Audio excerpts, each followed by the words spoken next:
Huwag kang magkaroon ng ibang mga Diyos sa harap ko.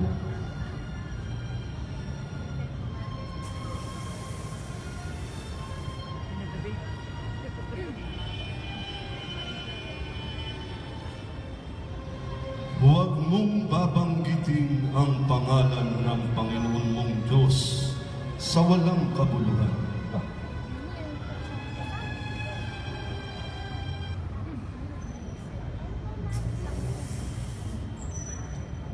Alalahanin mo ang araw ng Sabat upang ipangilin.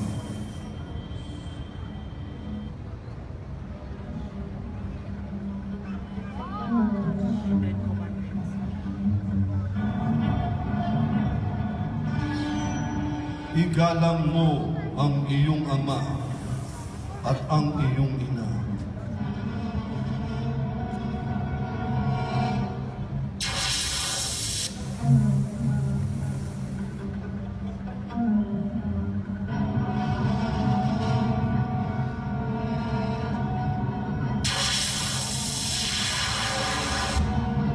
Huwag kang mangangalunya.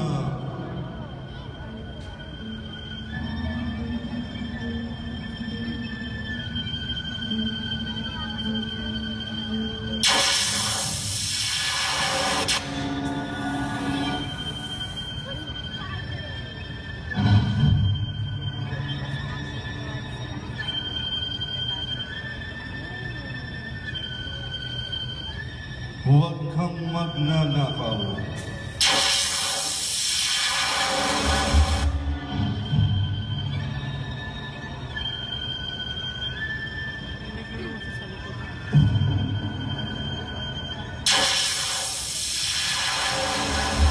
Huwag kang magbibintang sa iyong kapwa.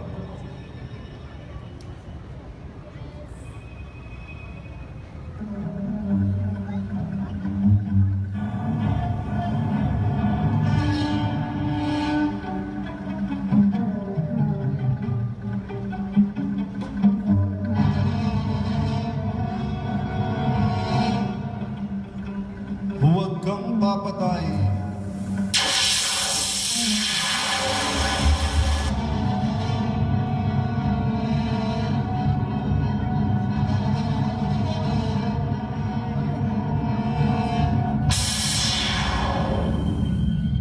Huwag mong iimbutin ang bahay ng iyong kapwa.